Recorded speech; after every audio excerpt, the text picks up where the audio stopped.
Hey everyone. Welcome to AfriHeart Stories, your go-to spot for African tales. Don't forget to like, subscribe and drop a comment. Now sit back and enjoy. Adaobi tightened the lace of her custom emerald gown and stepped into the resplendent ballroom of the landmark center, where thousands of Lagos's glittering financiers had gathered to celebrate her 10th wedding anniversary. Crystal chandeliers cast fractured light over polished marble floors, and the soft strains of a string quartet wove through the air.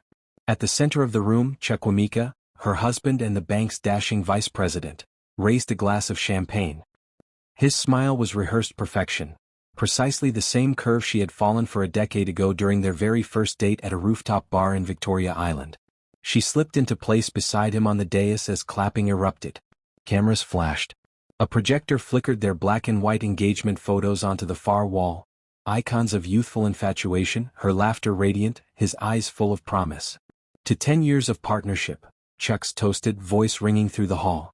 He spoke of mutual respect, shared dreams and lasting love. Ada lifted her flute and met his gaze.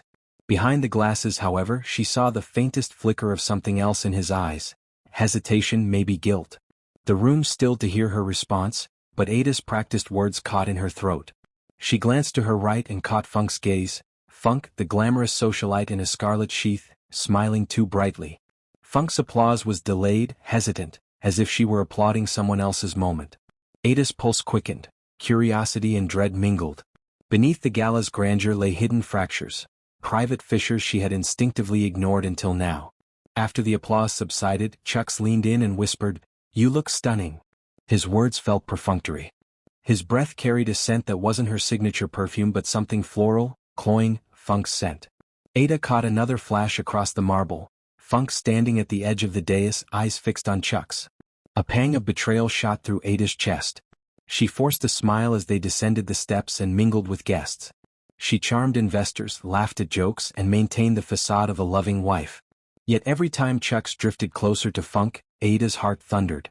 Funk whispered something into Chuck's ear and he chuckled, too intimately for a mere friend. Passing servers bore trays of canopy, but Ada barely tasted the shrimp. Across the room, her best friend Ngozi observed from a corner, eyebrows raised. After the gala concluded, Ngozi found Ada in the ladies' lounge, tears pricking her lashes. "What happened out there?" Ngozi pressed gently. Ada drew a slow breath, composure returning. "I'm not sure," she said, voice low. "But something changed tonight." Outside, the night air was warm and heavy. Ada paused under the glow of the street lamps, gazing back at the ballroom's windows. Fragments of laughter and music drifted through the glass.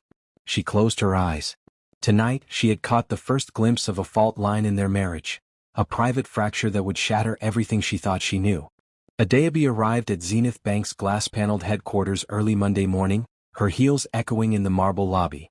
She had rehearsed her pitch for days, a daring merger that would elevate the bank's market share and cement her reputation as a top strategist. Behind her, the revolving doors swished shut, ushering a tide of suited professionals. She smoothed the crease in her ivory blouse and lifted her chin. Inside the conference room, a polished mahogany table gleamed under recessed lighting.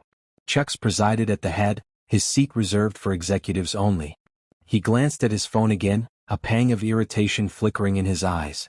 Ada set up her presentation, charts, graphs and financial forecasts, all orchestrated to perfection. As she clicked the first slide, she felt the room shift. Colleagues leaned forward, captivated. She began, voice steady, "Our proposed acquisition of coastal investments will open new revenue streams in West African markets." She outlined projections, risk mitigations and timelines. Investors exchanged approving nods, the CFO's brow unfurled. But then Ada sensed a gaze beside her, Chuck's. His attention flicked to his screen again. Funk's name dominated the notifications bar. Ada's pulse quickened. During a Q&A, the CFO raised his hand. "Ada, this is compelling. But can you address the current liquidity ratio fluctuations?" Ada met his eye and launched into a detailed response, her confidence radiating. Behind her, Chucks murmured under his breath, "Stop bragging, Ada. Not everyone understands your numbers." The words cut her mid-sentence. She froze. All eyes turned to him. Near him, Funk sat in a chair by the wall, clad in a silken dress, lips curved in amusement. A heated silence followed. Ada's cheeks flamed. She cleared her throat and continued, voice now laced with cold calm. Her fingers hovered over the remote while her mind raced. After the meeting she retreated to her office, footsteps slow. Ngozi's text blinked, "Come to my desk." In the corridor she nearly collided with Funk, who flicked her hair and smirked. "Big ideas, little understanding," Funk whispered. Ada's heart slammed. She let Funk pass, her mind awash with betrayal.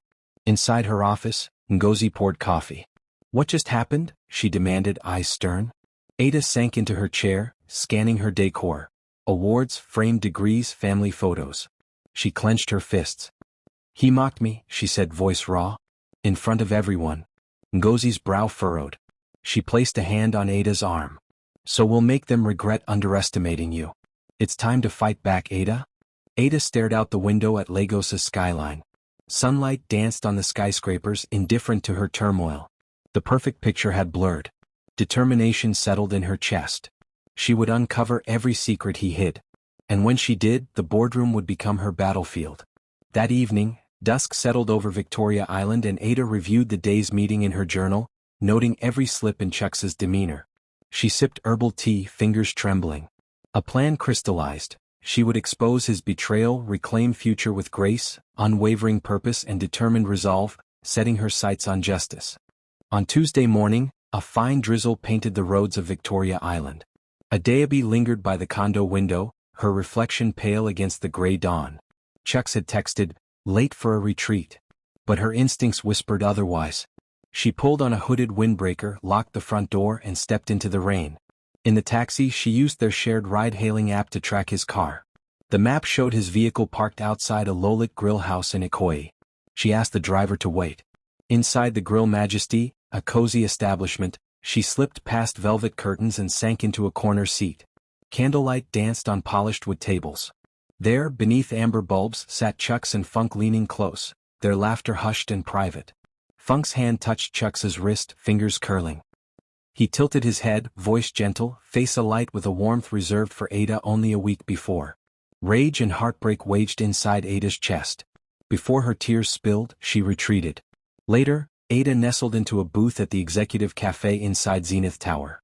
She flagged down the night manager and secured permission to access Chucks's corporate tablet for a routine update. Her pulse hammered as she borrowed the device, an act bordering on betrayal. She navigated to his email and calendar.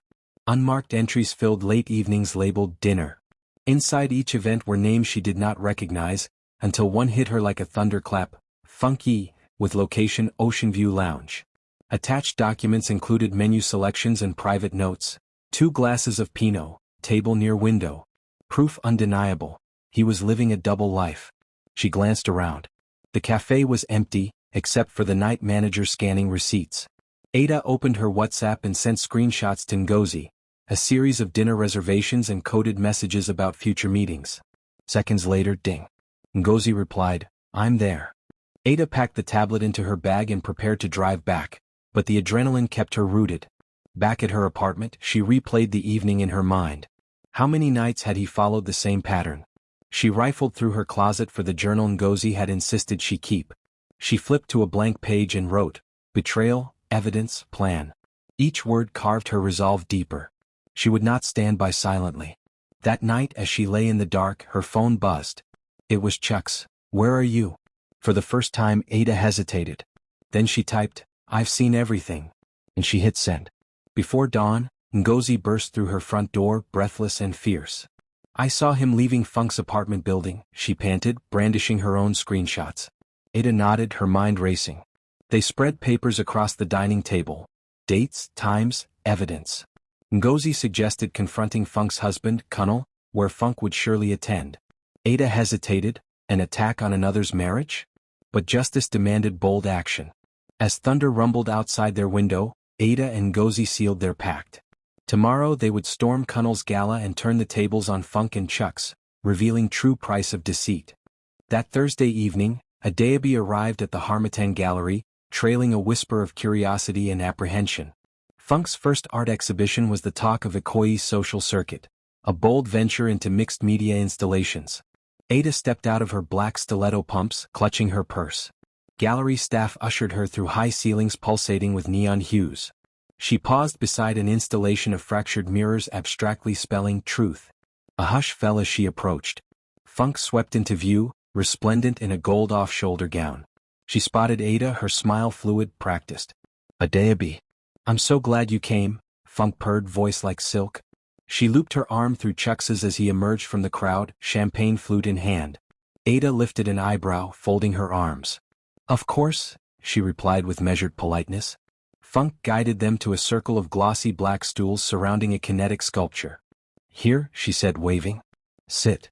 Chucks obliged, scooting over. Ada perched on a stool, heels clicking. Around them, Lagos's elite murmured appreciatively at Funk's curatorial prowess. Ada tried to absorb the art, but her mind raced. Why had Chucks insisted she attend this homage to his mistress? Nearby, a critic leaned closer to a journalist. Interesting, she invited her wife to this private event.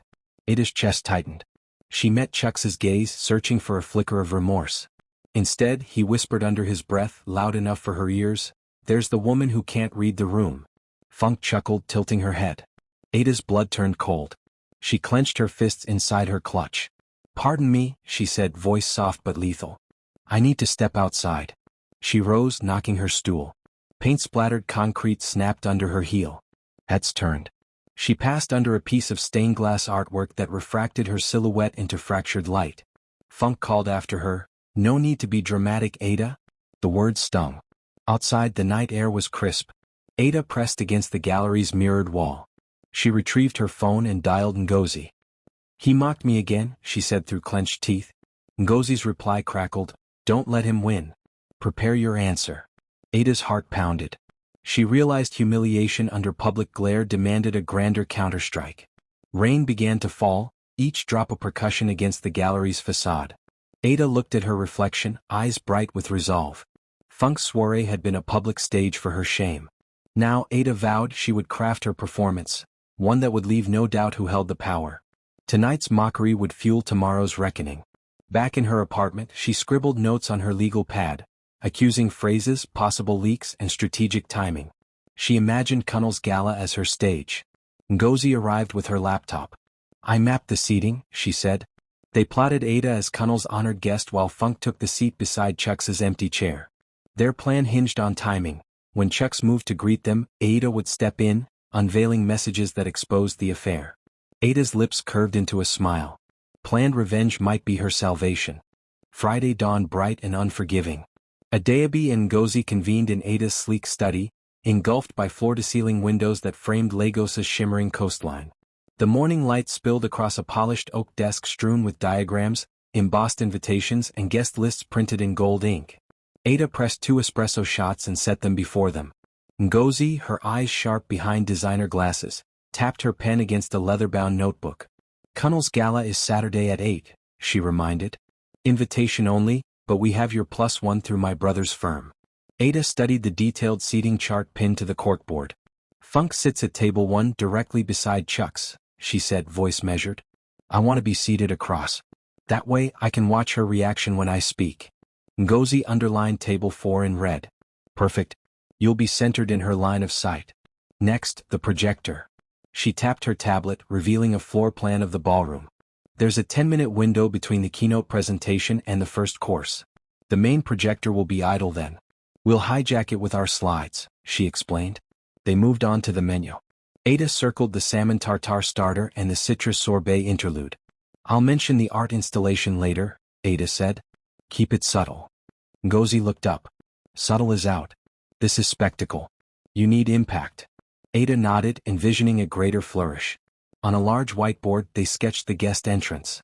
Ada would enter through the side door, walk under a canopy of fog from hidden dry ice machines, and ascend a short runway leading to a small dais beside the head table. "I'll deliver my toast there," Ada said, eyes alight. Ngozi's fingers flew across the touchscreen. "I've preloaded evidence slides, emails, bank transfers, message threads. At my signal they'll flash," she said. She swiped to show a sample slide, a screenshot of Chucks's text with Funk. "Security is minimal," Kunnel insisted on an open feel. "That gives us room," she noted. Ada stood, her pulse thrumming. She picked up the black dress she'd laid out. "I need to blend elegance and authority." Ngozi smiled. "I've arranged for Owolabi from Hitech Bank to trigger the projector remotely. He owes me a favor."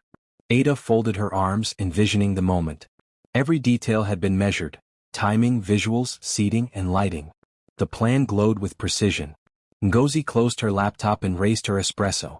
To tomorrow night, she toasted. Ada returned the gesture. To truth revealed. The two women clinked cups, sealing their pact with steely resolve. Later that afternoon, Ada slipped into her closet, testing angles in the full-length mirror. She selected minimal jewelry, pearl studs. Her hair was pinned back to reveal her determined eyes. Ngozi arrived carrying the black envelope with the evidence slides. Here, she said. Ada swallowed and nodded. As dusk fell, they packed the laptop and extra batteries into a bag. Ada was primed, strategy clear, nerves steel, confidence unshakable. Tomorrow she would step into the lion's den. Adaobi arrived at Kunnal's grand gala under a shimmering canopy of lanterns strung between ancient mahogany pillars. The Caribbean breeze from the lagoon drifted scented whispers of jasmine and sea salt across the manicured lawns. She stepped from her sleek black sedan, smoothing the pleats of her charcoal-sheathed dress. At her side, Ngozi handed her the encrypted USB drive containing all evidence. Ada slipped it into her clutch and squared her shoulders. The ballroom doors opened to a gasp of opulence. 1,000 guests orbiting the dance floor, waiters carrying trays of champagne flutes, a live string quartet playing a haunting melody. Crystal chandeliers released prisms onto polished marble, reflecting each carefully curated guest. Ada tucked a loose strand of hair behind her ear. Her queenly composure masked a tempest inside. She scanned the head table. Kunnal sat at its center, his calm gaze sweeping over the crowd. To his right, Funk beamed in her scarlet gown, unaware of what was about to unfold. To his left was an empty seat reserved for Kunnal's honored guest. At this moment, security at the entrance nodded to her.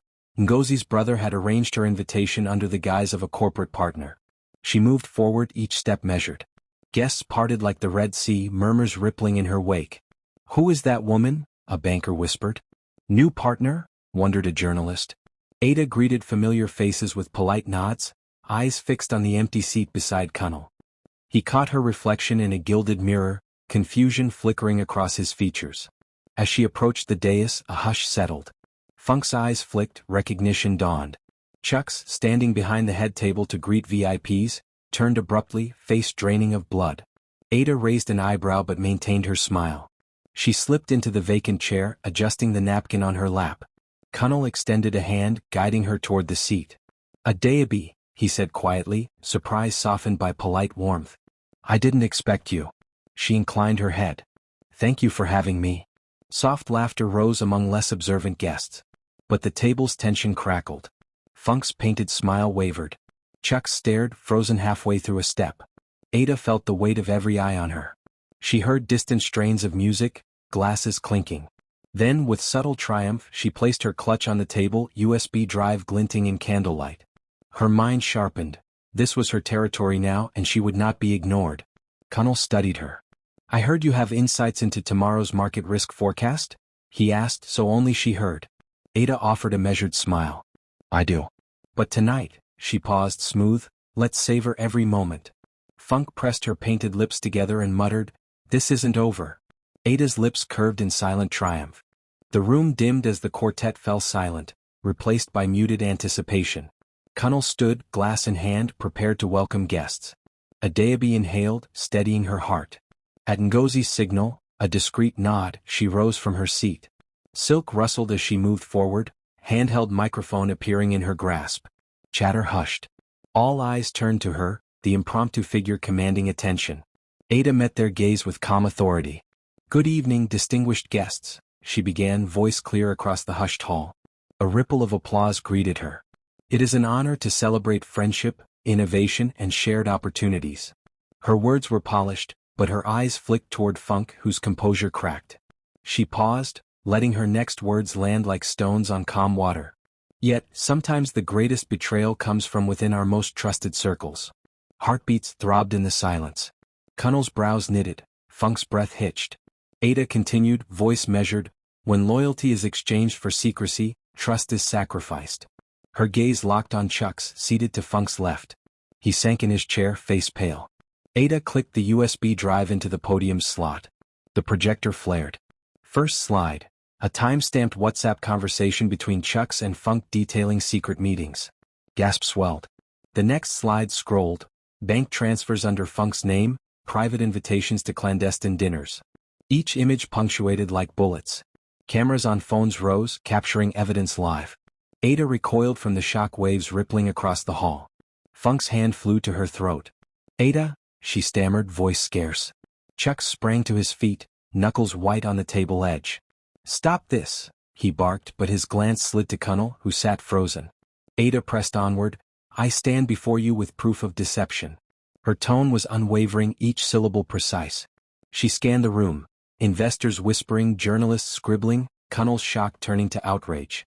From her clutch, she lifted the final slide, an email from Funk querying Chuck's about next moves, after he promised all support.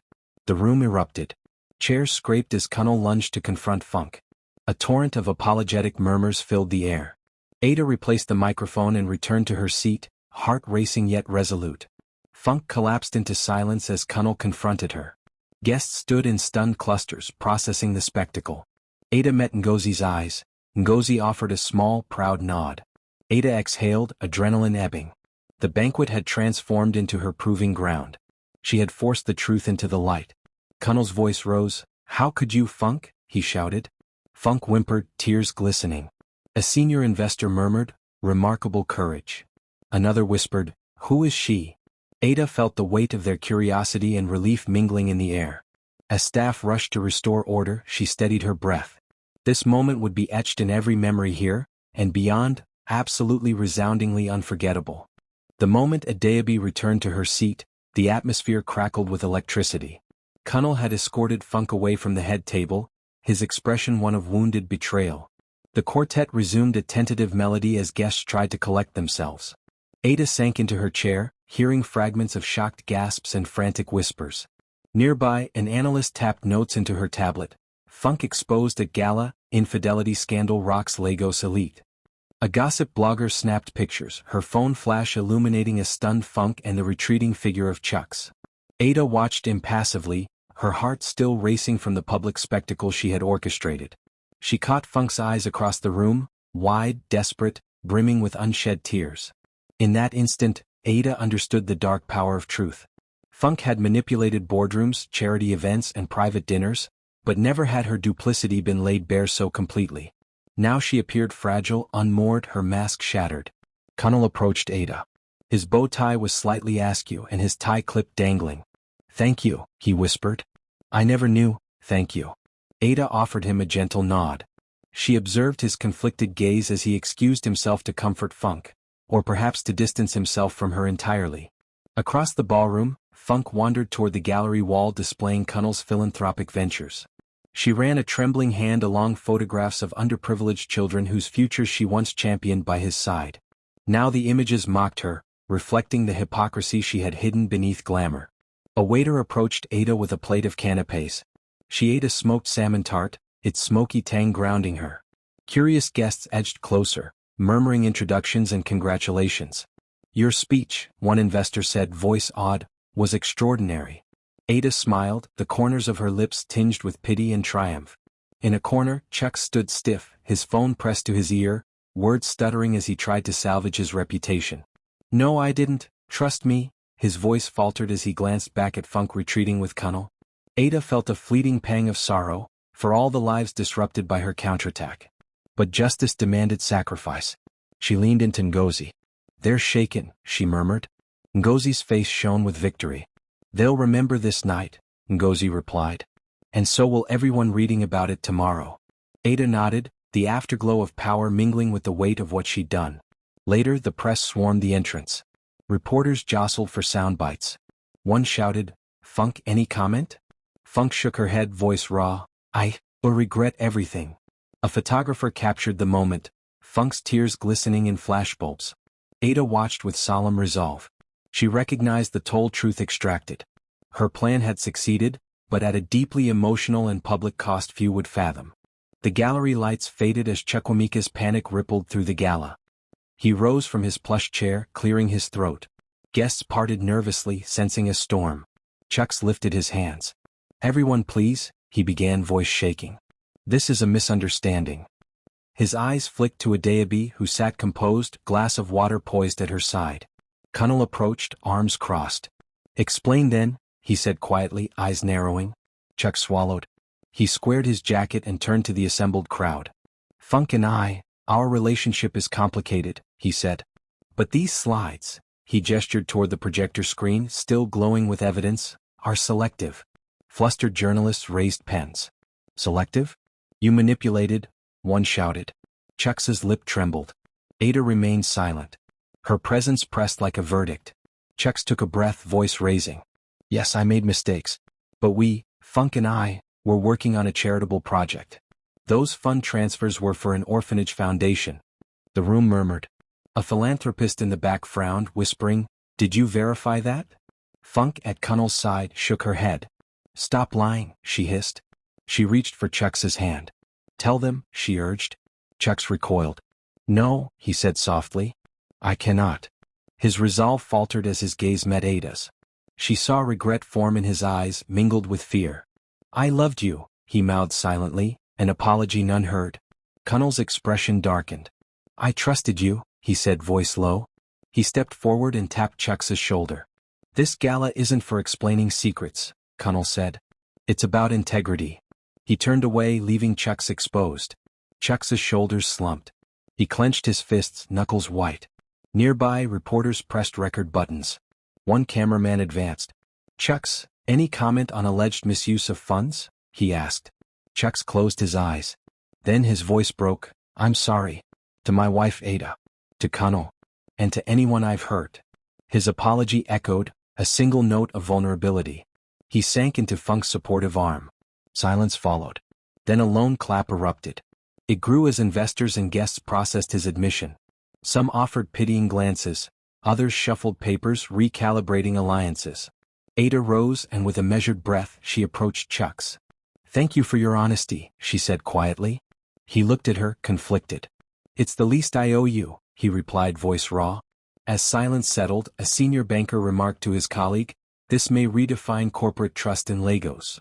A magazine editor whispered, front page tomorrow. Ada listened, heart heavy. She realized the power of confession. In that raw moment, Chuck's had reclaimed his dignity, but at what price? As he and Funk vanished behind draped curtains, Ada resolved to truly rebuild her own life, free from secrets, false loyalties, and broken hearts everywhere. Dawn broke over Lagos like an ominous promise. Adaobi woke to the harsh light of her phone buzzing incessantly on the nightstand. Headlines flooded the screen, elite banker's affair exposed at gala, Adaobi's spectacular revenge, Funk and Chuck's embarrassing scandal. A video clip looped, Ada's toast followed by stunned reactions. Her heart pounded as she scrolled through messages of praise, shock, and condemnation. She sat on the edge of her bed, her gown from last night still hanging in the wardrobe. Ghosts of the gala lingered.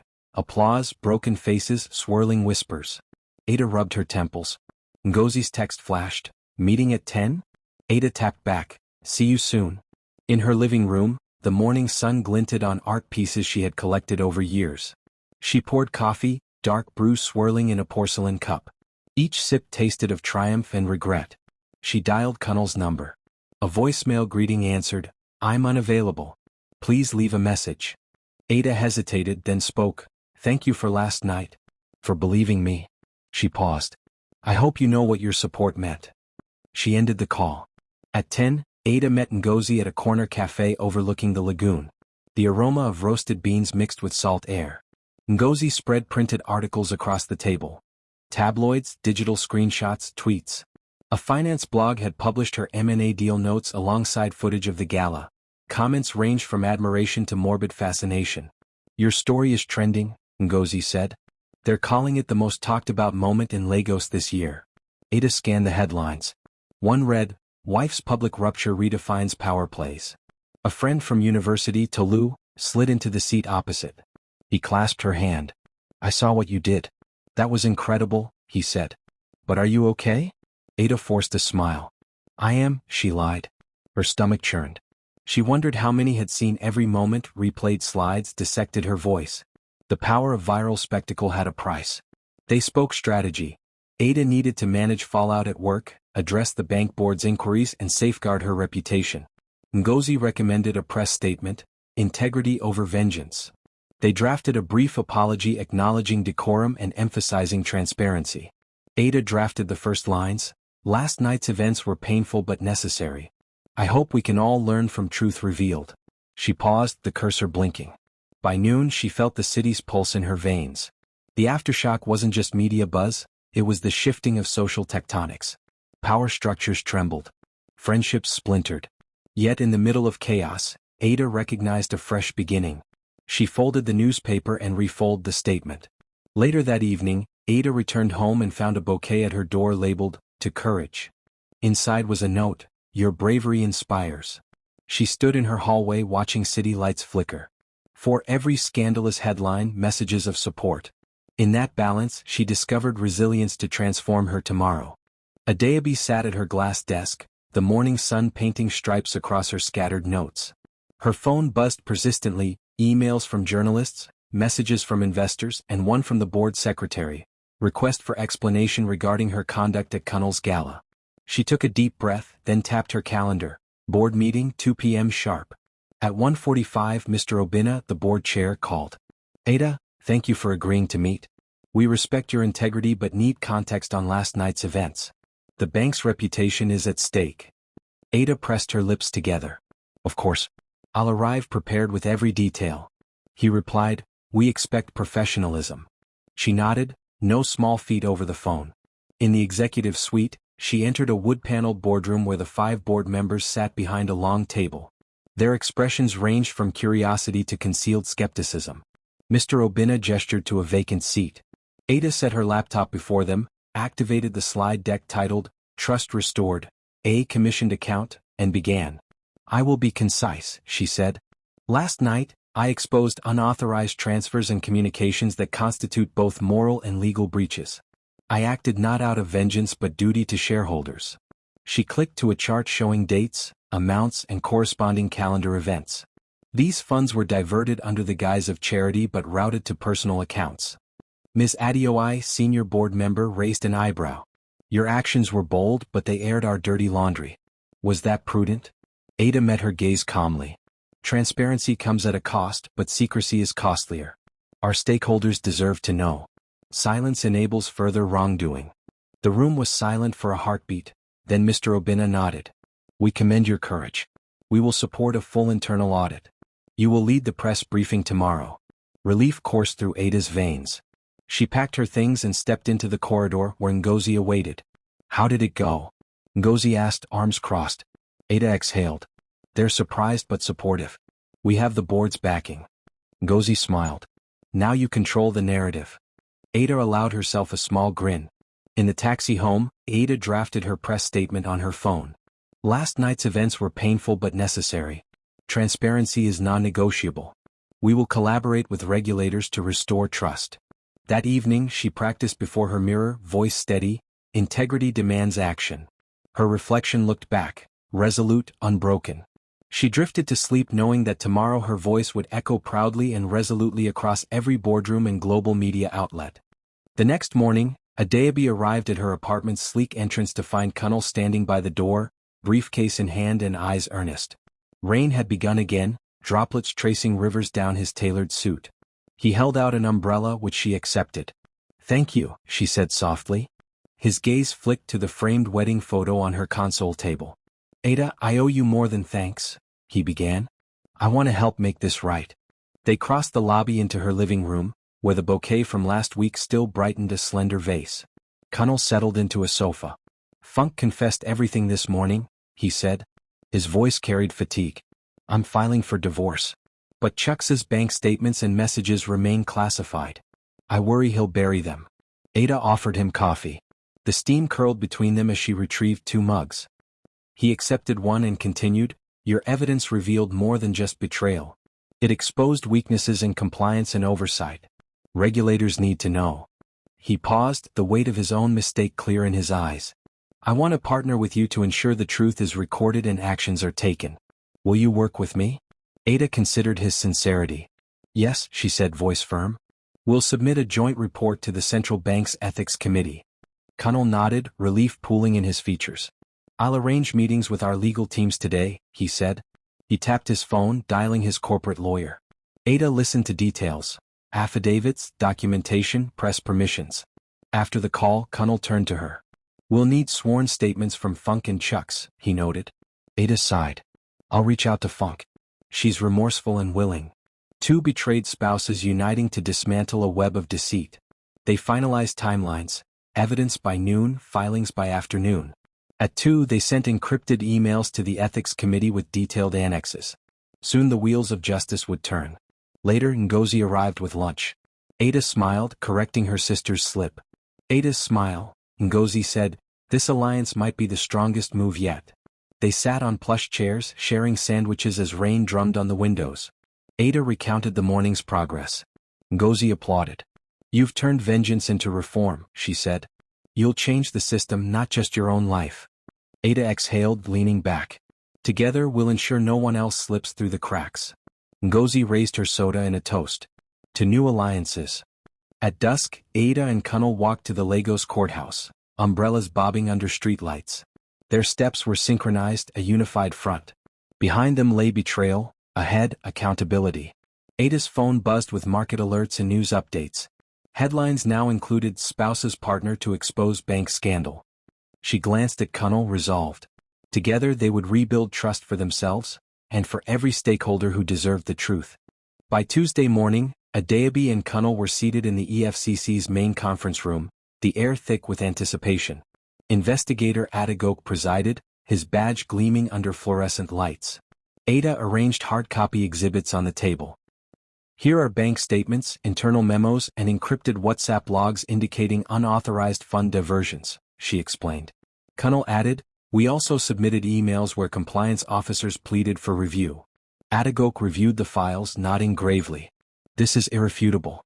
We will formally open a case today, subpoena additional records, and issue preliminary findings within 7 days." Relief washed over Ada.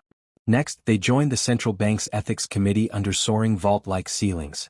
Committee chair Ms. IB scrutinized Ada's slide deck mapping fund flows to Funk's shell company. She frowned. "These figures reveal systemic oversight failures." Mr. Olaya, a senior member, asked, "What measures ensure this never recurs?" Ada replied, "Implement random audits, encrypted audit trails, and mandatory compliance training for senior management." Ms. IB nodded approvingly. "We will audit all high-value transactions from the past year and form a permanent oversight subcommittee. Will you chair it?"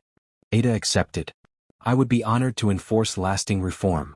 By late afternoon, they prepared for a press briefing at a waterfront hotel.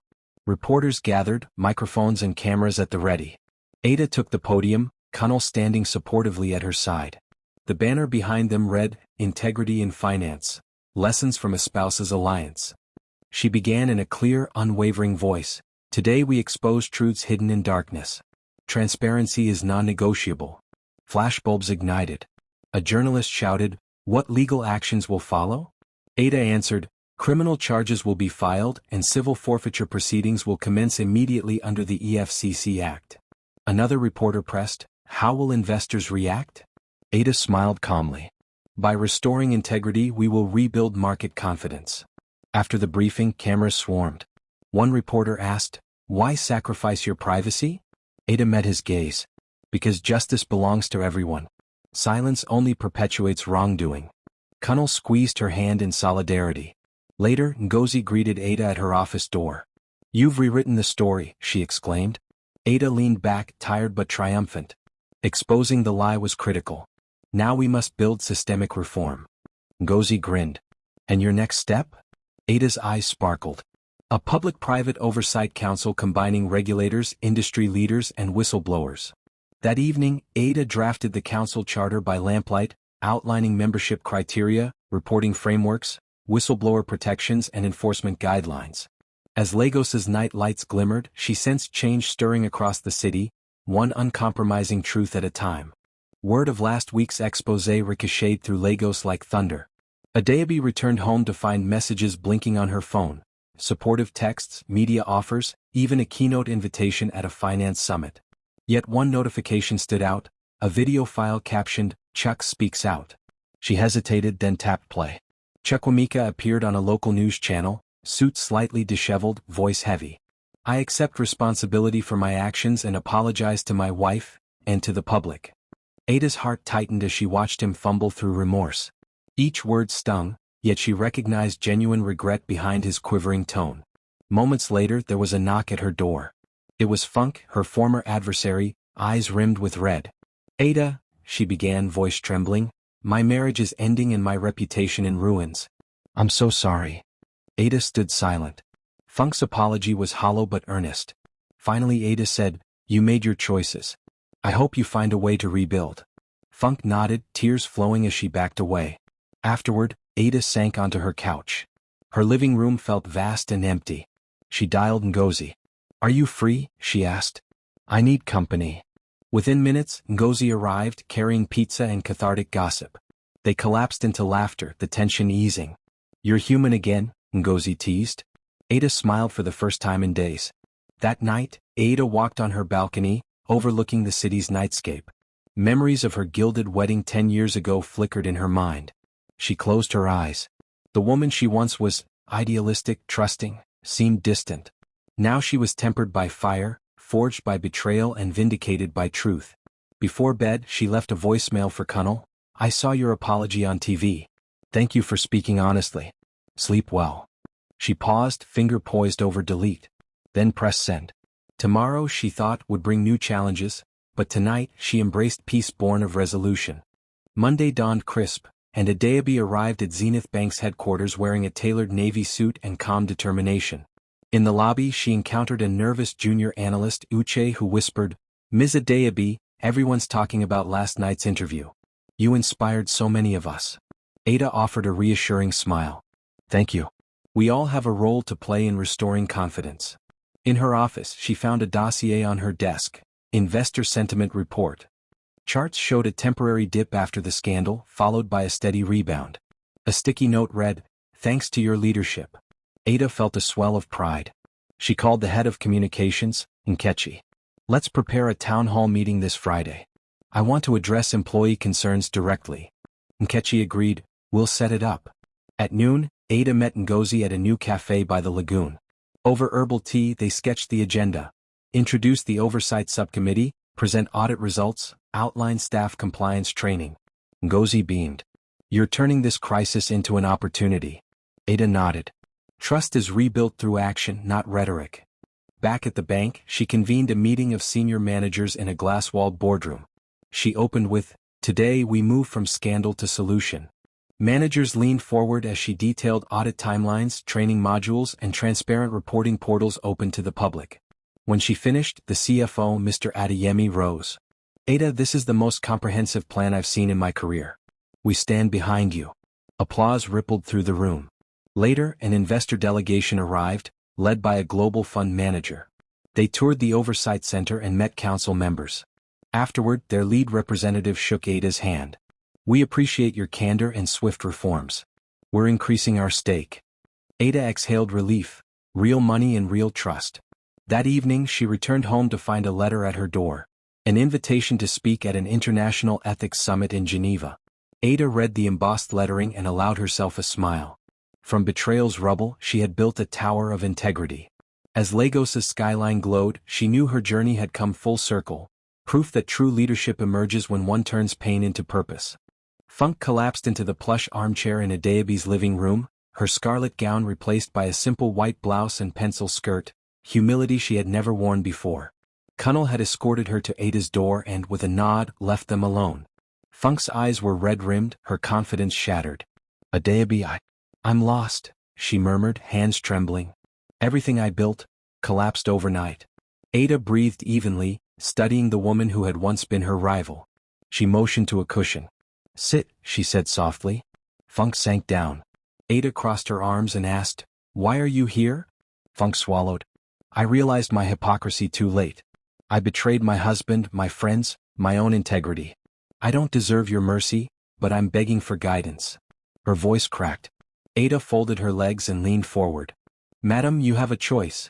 Continue hiding behind excuses or face the consequences and rebuild." Tears welled in Funk's eyes. "I want to fix this. To own up to my mistakes." Ada nodded. "Then start with a public apology," she instructed. "Not a limp statement. A sincere, recorded message acknowledging the hurt you caused. Then schedule a meeting with the orphanage foundation you misused. Repay those funds and issue a formal apology to the children. Funk's jaw tightened. I failed them too. She wiped her tears. Ada reached into her purse and handed Funk a notebook. Write your apology now. I'll review it. Funk's hand shook as she accepted the notebook. Seconds later, her pen scratched across the page, words raw with regret. Ada watched silently. After Funk finished, Ada skimmed the apology, offering gentle edits to deepen sincerity. Good, Ada said. Next, meet with Kunnel. Face him honestly. Funk flinched. I don't blame him if he never speaks again, she whispered. Ada's gaze softened. Real forgiveness begins with truth, Funk. The next day, Funk stood before a camera in Kunnel's home office, her newly written script in hand. I'm not proud of my actions, she began, voice steady. I betrayed the man who stood by me. I caused pain to many, including innocent children. Her eyes glistened. I apologize. She paused, breath trembling. I am committed to making amends. On her desk lay a check for the orphanage. Kunnel watched behind the lens, emotion flickering across his face. When the recording ended, Funk crumpled into his arms, sobbing. Thank you, he whispered, voice thick. Funk nodded, relief flooding her. Back at Ada's apartment, Funk sent Ada a text. I did it. Thank you for guiding me. Ada smiled at her phone. She placed it in her purse, feeling a quiet satisfaction. She realized that true power lay not in retribution but in offering a path to redemption. As she settled on her sofa with Ngozi, Ada sipped tea, content in the knowledge that her courage had sparked not just exposure but the possibility of genuine healing. Tomorrow awaits new challenges, but tonight forgiveness has brought unexpected, gentle peace finally to fractured hearts everywhere. Days after Funk's public apology, Adaobi adjusted her lapel microphone in the green room of Channel Lagos's Heart of the Matter. Bright studio lights spilled through the glass partition, illuminating rows of cameras and a bustling production crew. A teleprompter scrolled guest bios. A producer called cues through an earpiece. Beside Ada, Funk sat on a plush sofa, fidgeting with her navy dress. Ada placed a reassuring hand on her shoulder. Remember why you're here, she whispered. Funk exhaled and nodded, ready to face the audience. They steadied their resolve. Moderator Neka Osun stepped into view and greeted them warmly. Good evening, Neka began, smiling into the camera. Tonight we discuss fractures and healing. What happens when trust is broken and then rebuilt? Our guests experience public betrayals and have since chosen divergent paths. Adaobi, Funk, welcome. Ada offered a confident nod. Funk returned a tentative wave. After a brief commercial break, the panel resumed. Neka turned to Ada first. Adaobi, you exposed the affair in public. Did you fear backlash? Ada leaned forward. Public accountability carries risk, she said. I weighed the possibility of criticism against the necessity of truth. Integrity demanded action. The audience murmured approval. Neka shifted to Funk. Funk, what led you to seek forgiveness publicly? Funk inhaled deeply. I was lost in vanity and deceit. My actions hurt my husband, my friends, and many I admired. When confronted by Ada, I realized hiding was cowardice. I chose to apologize and make amends, to rebuild what I broke. A journalist in the front row raised a hand. Funk, what concrete steps will you take to prove your change persists? Funk's eyes glistened.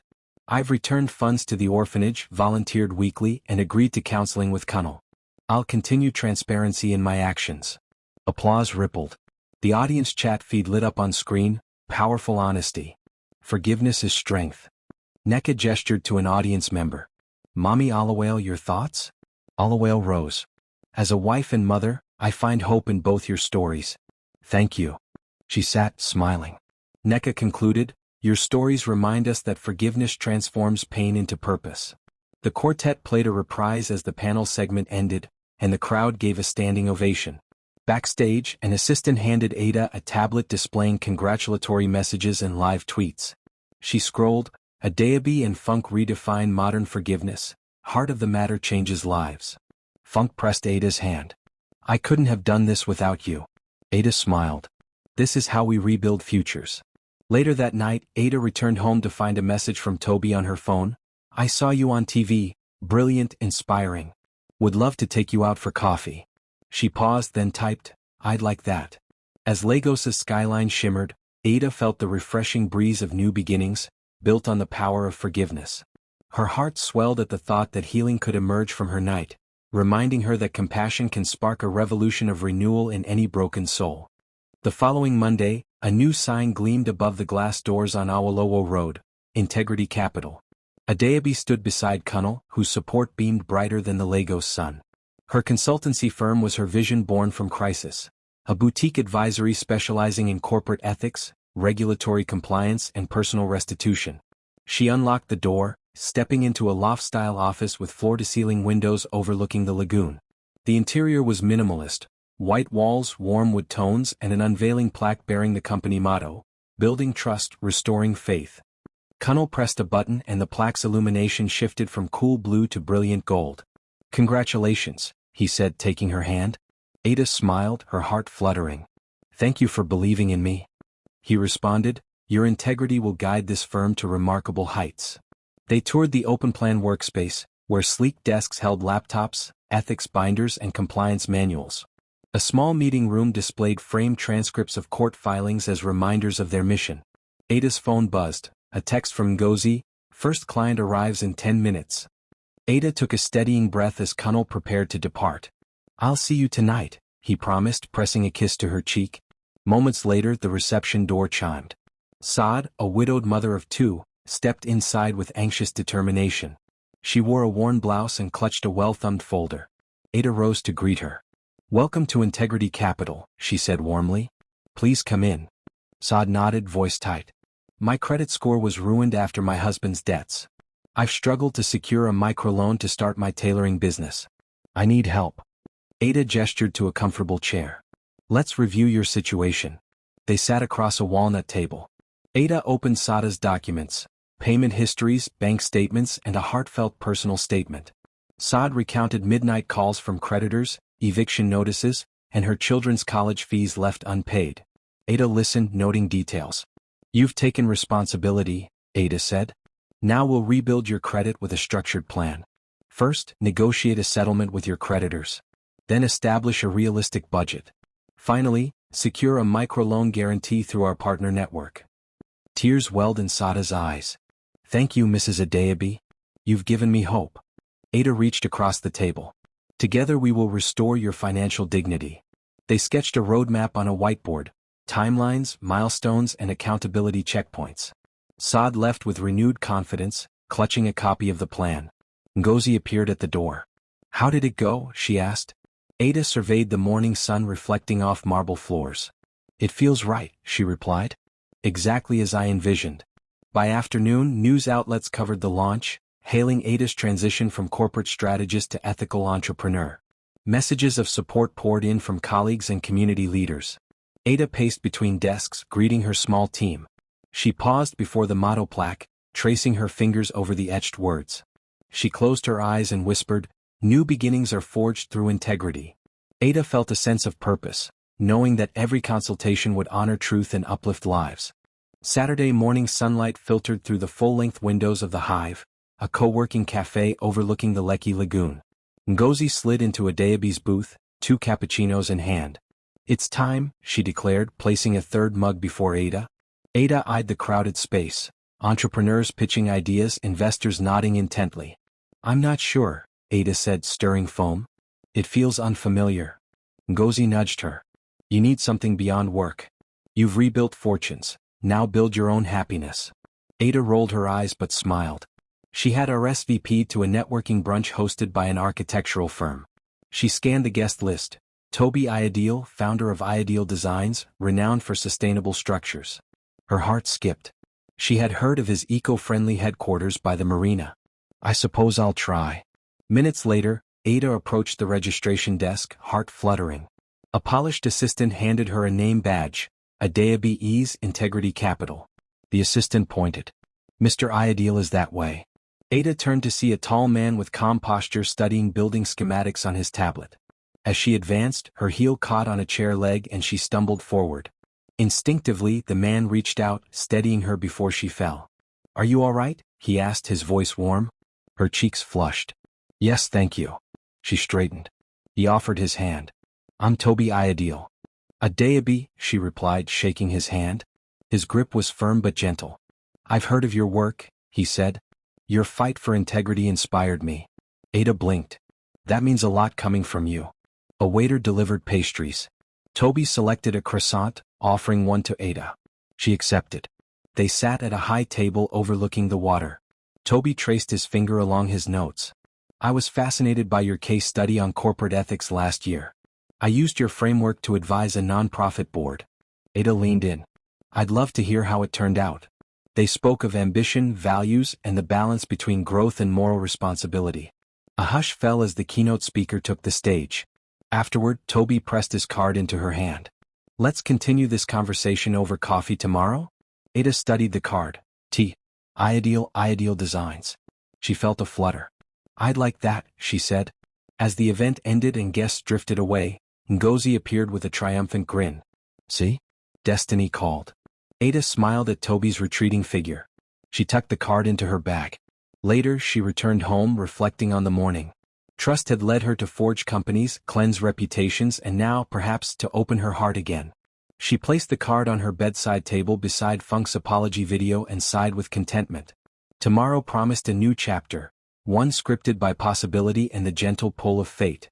As she turned off her bedside lamp, Ada drifted to sleep envisioning their coffee date, excited for where this unexpected connection might lead.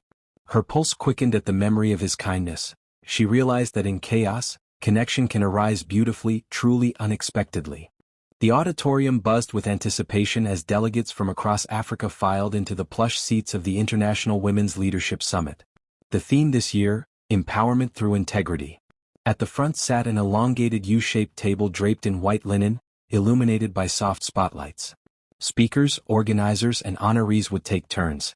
At the center seat was Adaobi, invited to deliver the keynote and accept the Lifetime Integrity Award. She smoothed the navy blazer over her silk blouse, her heart echoing in her chest. Backstage, Ngozi handed her the engraved plaque, a crystal trophy etched with Adaobi's name and the award motif. You earned this, Ngozi whispered, pressing Ada's hand. Ada inhaled courage.